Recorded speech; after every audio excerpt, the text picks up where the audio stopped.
Hi peeps, today I'm gonna talk a little bit more in detail about the routing that I have set up. It's a thing that keeps evolving over time, and the system I have now has existed for me maybe for 4 months or so. So it's still new, but I think the way I have it set up is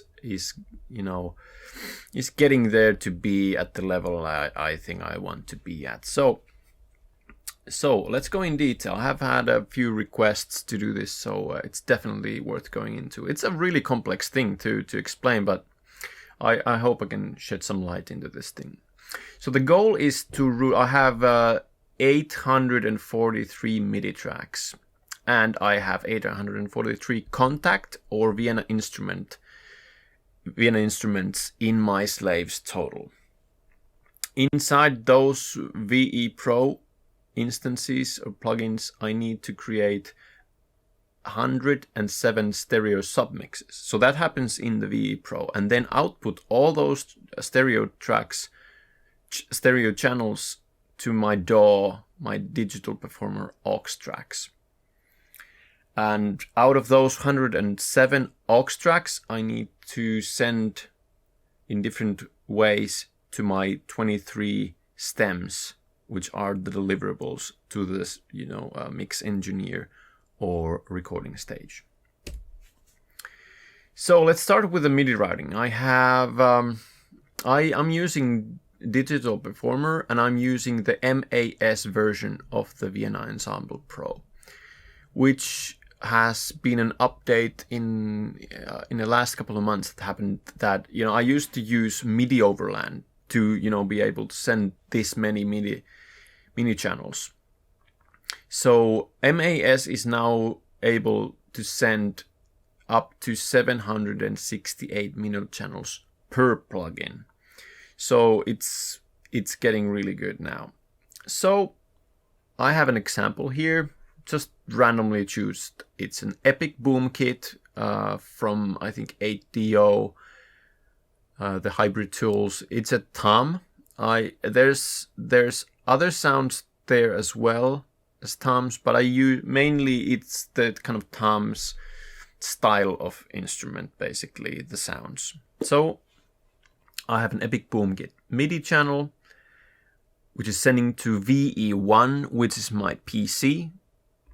The port 36, channel 5. So in the PC slave, I set it up so it's plugin MIDI in 36, and the channel is Omni, because I have 16 different contact instruments in one contact instance.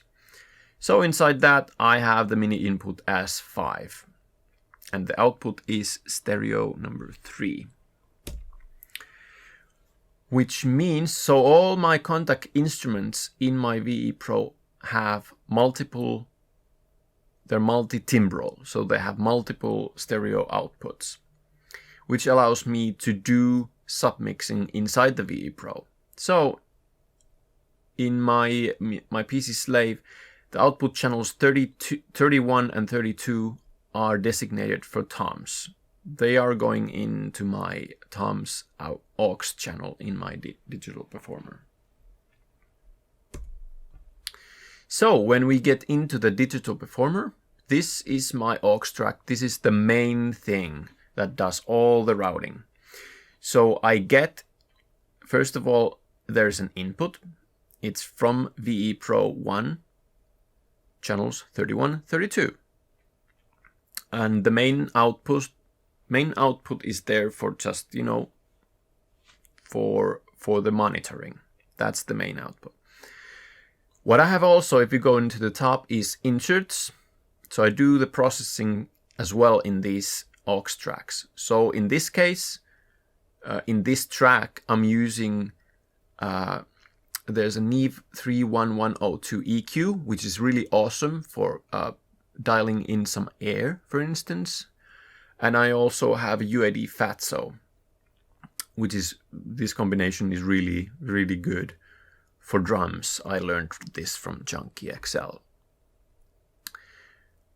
Okay, so now that we have the inserts, the processing is, you know, there. This is my main thing, I send always to my Bricasti M7 hardware reverb.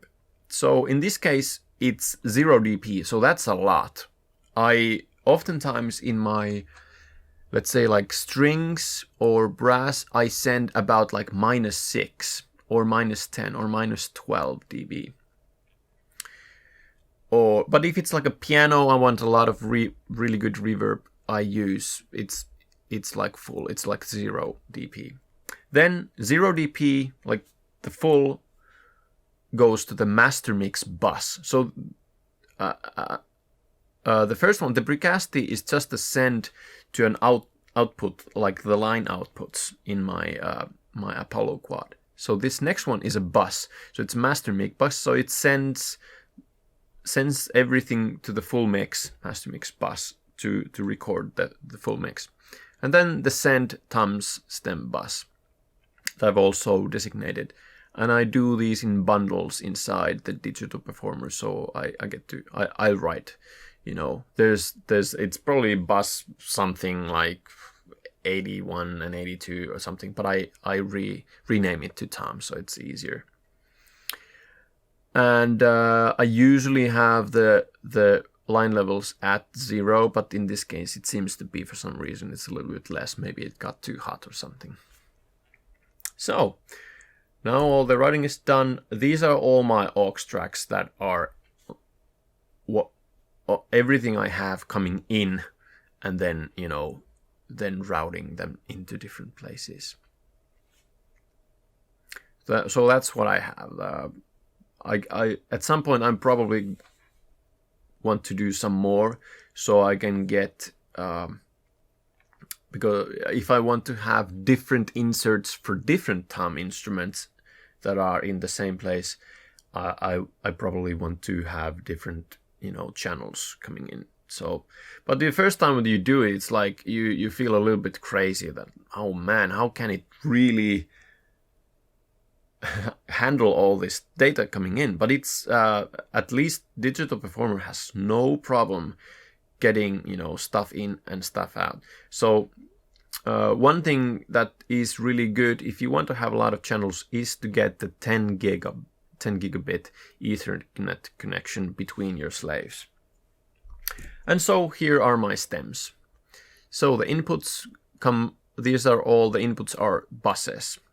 So you can see the toms bus is, you know, as you can see, very simple. So these are all my deliverables. I have a different, so what's important, full mix you always want to have, so it's a reference for the mixer. And then click track is very important, so always have two bars before or something like that, so you can record it. Everyone always wants a click track. And then I have a reverb in the end, which is for some people want to use my reverbs, but these are all dry. The stems are all dry, but I have a reverb, but it's there for, you know, either reference, or if they want to use it, that they think that it's good enough that they're gonna use it. So that's that. I hope this explains my template a little bit more in detail. If there's anything I left out, please leave a comment on the comment section or email me. You can find my email online. Just Google it. Thanks, guys. Till next time. Bye.